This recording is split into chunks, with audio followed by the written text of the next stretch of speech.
ಚಾನಲ್ಗೆ ಸ್ವಾಗತ ಸುಸ್ವಾಗತ. ನಾನು ಜಾನಕಿ. ಇವತ್ತು ನಾವು ಟಾಟ್ ಅನ್ನ ಅಂದ್ರೆ ಟಾಟ್ ಫಸ್ಟ್ ಸೆಮ್ ಅಲ್ಲಿ ಬರುವಂತ ಒಂದು ಸಬ್ಜೆಕ್ಟ್ ಅನ್ನ ಕವರ್ ಮಾಡ್ತಾ ಇದ್ದೀವಿ. ನಾವೀಗ ಫಸ್ಟ್ ಸೆಮ್ದು ಸಿಲೆಬಸ್ ನ ಸ್ಟಾರ್ಟ್ ಮಾಡ್ತಾ ಇದ್ದೀವಿ. ಸ್ವಲ್ಪ ಸಿಲೆಬಸ್ ಕಂಪ್ಲೀಟ್ ಆದ ನಂತರ ಫಿಫ್ತ್ ಸೆಮ್ ಸಿಲೆಬಸ್ ಕೂಡ ಸ್ಟಾರ್ಟ್ ಮಾಡ್ತೀನಿ. ಯಾಕಂತಂದ್ರೆ ಈಗ ಆಡ್ ಸೆಮ್ ನಡೀತಾ ಇರೋದ್ರಿಂದ ಆಡ್ ಸೆಮ್ಗೆ ಜಾಸ್ತಿ ಕಾನ್ಸಂಟ್ರೇಟ್ ನ ಮಾಡೋಣ. ಫಸ್ಟ್ ಟಾಟ್ ಅಂದ್ರೆ ಏನು ಅಂತ ಫಸ್ಟ್ ತಿಳ್ಕೊಬೇಕು. ನಾವು ಯಾವುದೇ ಒಂದು ಸಬ್ಜೆಕ್ಟ್ ಓದ್ತಿದೀವಿ ಅಂತಂದ್ರೆ ಅದು ಸಬ್ಜೆಕ್ಟ್ ನಾವು ಯಾಕೆ ಓದ್ಬೇಕು, ಹಂಗಂದ್ರೆ ಏನು, ಅದ್ರ ಮೀನಿಂಗ್ ಏನು, ಅದ್ರ ಡೆಫಿನಿಷನ್ ಏನು ತಿಳ್ಕೊಬೇಕಾಗತ್ತೆ. ಸೊ ಅದಕ್ಕೆ ಇವತ್ತು ನಾವು ಟಾಟ್ ಅಂದ್ರೆ ಏನು ಅಂತ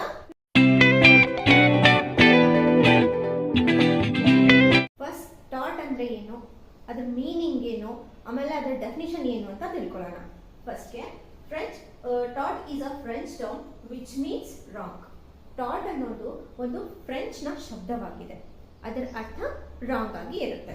ಅದು ಎದರಿಂದ ಒರಿಜಿನೇಟ್ ಆಗಿದೆ ಅಂತಂದ್ರೆ ಒಂದು ಲ್ಯಾಟಿನ್ ವರ್ಡ್.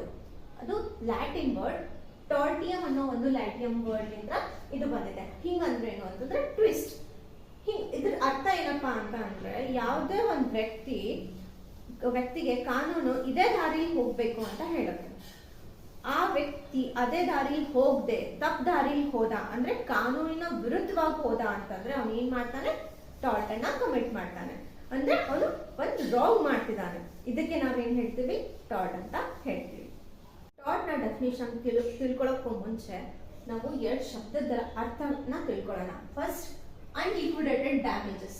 ಅನ್ಲಿಕ್ವಿಡೇಟೆಡ್ ಡ್ಯಾಮೇಜಸ್ ಅಂದ್ರೆ ಏನಪ್ಪಾ ಅಂತಂದ್ರೆ ಇಲ್ಲಿ ಏನ್ ಪರಿಹಾರ ಸಿಗತ್ತಲ್ಲ, ಯಾವ್ದೇ ಒಂದು ನಮ್ದು ರೈಟ್ ವೈಲೇಟ್ ಆಯ್ತು ಅಂತಂದ್ರೆ ನಾವು ಅದಕ್ಕೊಂದು ಕಂಪನ್ಸೇಷನ್ ಕೇಳ್ತೀವಿ. ಆ ಕಂಪನ್ಸೇಷನ್ ಮೊದಲೇ ಡಿಸೈಡ್ ಆಗಿರೋದಿಲ್ಲ. ಅದು ಕೇಸ್ ಟು ಕೇಸ್ ಚೇಂಜ್ ಆಗ್ತಾ ಹೋಗುತ್ತೆ. ಅದು ಪ್ರತಿಯೊಂದು ಕೇಸ್ಗೂ ಬೇರೆ ಬೇರೆ ಬೇರೆ ಆಗಿರುತ್ತೆ. ಅಂದ್ರೆ ಆ ಕೇಸ್ ನ ಸಿಚುವೇಶನ್ ನೋಡ್ಕೊಂಡು ಅಲ್ಲಿ ಅವ್ರಿಗೆ ಏನ್ ಲಾಸ್ ಆಗಿದೆ ಅದೆಲ್ಲ ನೋಡ್ಕೊಂಡು ಪ್ರತಿಯೊಂದು ಕೇಸ್ಗೂ ಬೇರೆ ಬೇರೆ ಆಗಿರುತ್ತೆ. ಇದು ಮೊದಲೇ ಡಿಸೈಡ್ ಆಗಿರೋಕ್ಕಾಗಲ್ಲ. ಇನ್ ಕೆಲವೊಂದು ಲಿಕ್ವಿಡೇಟೆಡ್ ಡ್ಯಾಮೇಜಸ್ ಅಂತ ಇರುತ್ತೆ. ಲಿಕ್ವಿಡೇಟೆಡ್ ಡ್ಯಾಮೇಜಸ್ ಗಳಲ್ಲಿ ಮೊದಲೇ ಡಿಸೈಡ್ ಆಗಿರುತ್ತೆ. ಯಾವ ಸಿಚುವೇಶನ್ ಗಳಲ್ಲಿ ಅಂತ ಅಂದ್ರೆ ಯಾವ್ದೋ ಒಂದು ಕಾಂಟ್ರಾಕ್ಟ್ ಮಾಡ್ಕೊಂಡಿದ್ದಾಗ, ಇಲ್ಲ ನಾನು ಈ ಕಾಂಟ್ರಾಕ್ಟ್ ಬ್ರೀಚ್ ಮಾಡಿದೆ ಅಥವಾ ನೀವು ಬ್ರೀಚ್ ಮಾಡಿದ್ರಿ ಅಂತಂದ್ರೆ ಕಂಪನ್ಸೇಷನ್ ಇಷ್ಟು ಕೊಡ್ಬೇಕು ಅಂತ ಮೊದಲೇ ಡಿಸೈಡ್ ಆಗಿರುತ್ತೆ. ಅದಕ್ಕೆ ಏನ್ ಹೇಳ್ತೀವಿ ನಾವು, ಲಿಕ್ವಿಡೇಟೆಡ್ ಡ್ಯಾಮೇಜಸ್ ಅಂತ ಹೇಳ್ತೀವಿ. ಇನ್ ಕೆಲವೊಂದ್ರಲ್ಲಿ ಡಿಸೈಡ್ ಆಗಿರೋಲ್ಲ. ಟಾಟ್ ಅಲ್ಲಿ ಮೊದಲೇ ಡಿಸೈಡ್ ಮಾಡಕ್ ಆಗೋದಿಲ್ಲ. ಟಾಟ್ ಅಲ್ಲಿ ಹಿಂಗೆ ಅಂತಂದ್ರೆ ಕೇಸ್ ಅನ್ನು ನೋಡಿ ಅಲ್ಲಿ ಏನೇನ್ ಆಗಿದೆ ಆ ಕೇಸನ್ನೆಲ್ಲ ಪರಿಗಣಿಸಿ ಆಮೇಲೆ ಅವ್ರು ಏನ್ ಮಾಡ್ತಾರೆ, ಡ್ಯಾಮೇಜಸ್ ನ ಡಿಸೈಡ್ ಮಾಡ್ತಾರೆ. ಅದು ಕೇಸಿಂದ ಕೇಸ್ಗೆ ವ್ಯತ್ಯಾಸ ಇರುತ್ತೆ. ನೆಕ್ಸ್ಟ್, ರೈಟ್ ಇನ್ ರನ್. ರೈಟ್ ಇನ್ ರನ್ ಅಂತ ಅಂದ್ರೆ ಇದು ಆ ವ್ಯಕ್ತಿಗೆ ಪೂರಾ ಜಗತ್ತಿನಿಂದ ಅದನ್ನ ಎಕ್ಸ್ಪೆಕ್ಟ್ ಮಾಡ್ಬೋದು. ಅಂದ್ರೆ ಇಬ್ರು ಕಡೆಯಿಂದ ಅದನ್ನ ಆ ರೈಟ್ ಅನ್ನ ಎಕ್ಸ್ಪೆಕ್ಟ್ ಮಾಡ್ತಿರಂಗಿಲ್ಲ ಅವನು. ಅಂದ್ರೆ ಇದು ನನ್ನ ರೈಟ್ ಅನ್ನ ನೀವು ಉಳಿಸ್ಕೊಳ್ಳಿ ಅಂತ ಹೇಳಕ್ ಬರಲ್ಲ. For example, right to dignity ಅಂತ ಹೇಳ್ತಿರುತ್ತೆ. ರೈಟ್ ಟು ಡಿಗ್ನಿಟಿ ಅಂತಂದ್ರೆ ಪ್ರತಿಯೊಂದು ಮನುಷ್ಯನಿಗೂ ಘನತೆಯಿಂದ ಬದುಕುವ ಹಕ್ಕಿದೆ. ಆ ಘನತೆಗೆ ಧಕ್ಕೆ ಬರೋ ತರ ಯಾರೇ ನಡ್ಕೊಳ್ಳಿ, ಜಗತ್ತಿನಲ್ಲಿ ಯಾರೊಬ್ರು ಹತ್ರ ನಡ್ಕೊಂಡ್ರು ಕೂಡ ಅವನ ವಿರುದ್ಧ ಕೇಸ್ ಹಾಕುವ ಅಧಿಕಾರ ಇದ್ದಿರುತ್ತೆ. ಅದಕ್ಕೆ ನಾವು ಏನ್ ಹೇಳ್ತೀವಿ, ರೈಟ್ ಇನ್ ರನ್ ಅಂತ. ಅದೇ ತರ ರೈಟ್ ಇನ್ ಪರ್ಸನಮ್ ಅಂತ ಕೂಡ ಬರುತ್ತೆ. ಅದು ಯಾವಾಗ ಇಂಪ್ಲಿಮೆಂಟ್ ಆಗತ್ತಪ್ಪ ಅಂತಂದ್ರೆ ಯಾವುದೇ ಇಬ್ರು ವ್ಯಕ್ತಿಗಳು ಕಾಂಟ್ರಾಕ್ಟ್ ಮಾಡ್ಕೊಂಡಾಗ ಆ ಕಾಂಟ್ರಾಕ್ಟ್ ಬ್ರೀಚ್ ಆಯ್ತಪ್ಪ ಅಂತಂದ್ರೆ ಅಲ್ಲಿ ರೈಟ್ ಇನ್ ಪರ್ಸನಮ್ ಬರುತ್ತೆ. ಅಂದ್ರೆ ಅದು ಯಾರು ಬ್ರೀಚ್ ಮಾಡಿದಾರಲ್ಲ ಆ ವ್ಯಕ್ತಿ ಒಬ್ಬನ ಮೇಲೆ ನಾವು ಅಷ್ಟೇ ಕೇಸ್ ಹಾಕ್ತೀವಿ.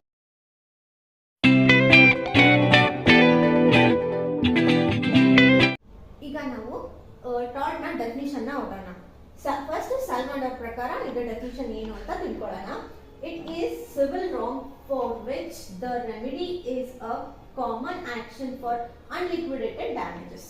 ಹೀಗಂದ್ರೆ ಏನಪ್ಪಾ ಅಂತಂದ್ರೆ ಇದಕ್ಕೆ ಏನ್ ಹೇಳ್ತಿದ್ದಾರೆ, ಇದು ಒಂದು ಸಿವಿಲ್ ರಾಂಗ್ ಆಗಿದೆ, ಇದಕ್ಕೊಂದು ರೆಮಿಡಿ ಸಿಗುತ್ತೆ. ಸಿವಿಲ್ ರಾಂಗ್ ಕಮೆಂಟ್ ಮಾಡಿದ್ದಾರೆ ಅಂತಂದ್ರೆ ಅದಕ್ಕೊಂದು ರೆಮಿಡಿ ಸಿಗ್ಲೇಬೇಕು ಅಲ್ವಾ, ಪರಿಹಾರ ಸಿಗಲೇಬೇಕು. ಆ ಪರಿಹಾರ ಯಾವ ರೀತಿ ಇರುತ್ತಪ್ಪ ಅಂತಂದ್ರೆ ಮೊದಲೇ ಡಿಸೈಡೆಡ್ ಆಗಿರೋದಿಲ್ಲ.